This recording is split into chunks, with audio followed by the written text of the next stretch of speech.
हरे कृष्ण। राधे राधे। आप सभी का स्वागत है मेरे YouTube चैनल श्री राधा माधव रसामृत में। आज की वीडियो कार्तिक मास महात्म्य के अध्याय 3 की है। पिछले अध्यायों में हमने देखा कि सत्यभामा जी के पूछने पर श्री कृष्ण ने उन्हें उनका पूर्व जन्म का वृत्तांत सुनाया और बताया कि सत्यभामा जी के द्वारा कार्तिक स्नान के नियमों का पालन करने की ही वजह से वो उन्हें इस जन्म में पति रूप में प्राप्त कर पाई। इस कथा को आज हम आगे बढ़ाते हैं। सबसे पहले हम वंदन करेंगे गणपति महाराज का। कलुष निकंदन आप हैं प्रथम पूज्य भगवान, भव बाधा सब दूर कर दे हमको वरदान। बोलो गणपति महाराज की जय। गुरु वंदन करते हैं। गोरी सौवे सेज पर मुख पर डारे केस, चल खुसरो घर आपने रैन भई चहु देश। बोलो गुरु महाराज की जय। कथा प्रारंभ करते हैं। सत्यभामा ने पूछा, हे भगवान, आपने कहा कि मैं काल के स्वरूप हूँ। आपके लिए काल के सभी भाग समान हैं। तब फिर यह कार्तिक मास ही आप क्यों श्रेष्ठ बताते हो? हे नाथ, मुझे यह जानने की इच्छा है कि सब तिथियों में एकादशी और महीनों में कार्तिक का महीना ही आपको क्यों प्रिय है? श्री कृष्ण बोले, हे कांते, तुमने यह अच्छा प्रश्न किया है।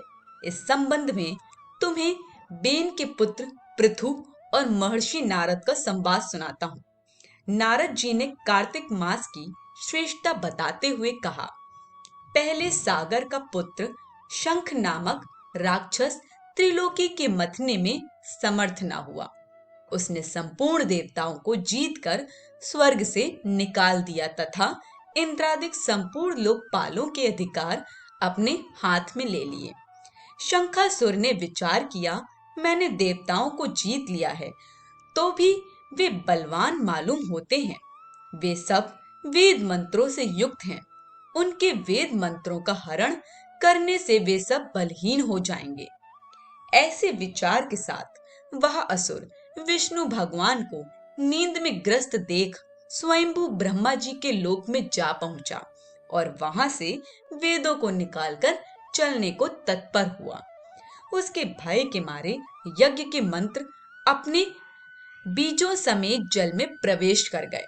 यह देख शंखासुर भी उन्हें ढूंढता हुआ समुद्र के भीतर विचरने लगा, परंतु वे वेद कहीं भी प्राप्त न हुए। पीछे से ब्रह्मा जी भी सब देवताओं को संग ले और पूजा की सामग्री एकत्र कर बैकुंठ में विष्णु भगवान की शरण में गए। वहां उनके जागने के निमित्त सब देवता स्तुति गान करने लगे। उनकी भक्ति से संतुष्ट होकर भगवान ने नेत्र खोले। विष्णु भगवान उनसे कहने लगे, हे देवगण, मैं तुम्हारे कीर्तन पूजा आदि से प्रसन्न हुआ हूँ। आप लोगों की मनोकामना मैं पूर्ण करूंगा, यही वर देता हूँ। अश्विन शुक्ल पक्ष की एकादशी से देव उठनी एकादशी तक प्रहर भर रात्रि रहे। तब से जो मनुष्य तुम्हारी तरह मेरा गुणगान करेंगे वे मुझे प्रसन्न कर मुझे प्राप्त होंगे।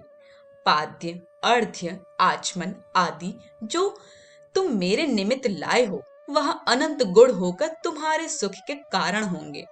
शंखासुर जिन वेदों को हर लाया है वे सब जल में स्थिर हैं।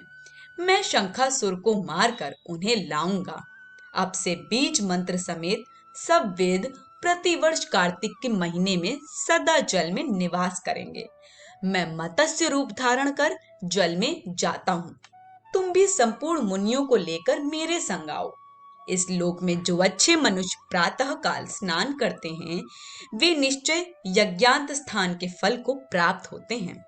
जो कार्तिक में सदा स्नान करते हैं उनको हे इंद्र तुम मेरे लोक में पहुंचा दिया करना। हे यम, तुम सदा उनकी विघ्नों से रक्षा करना। और हे वरुण, तुम उनको पुत्र प्रौत्र आदि देते रहना।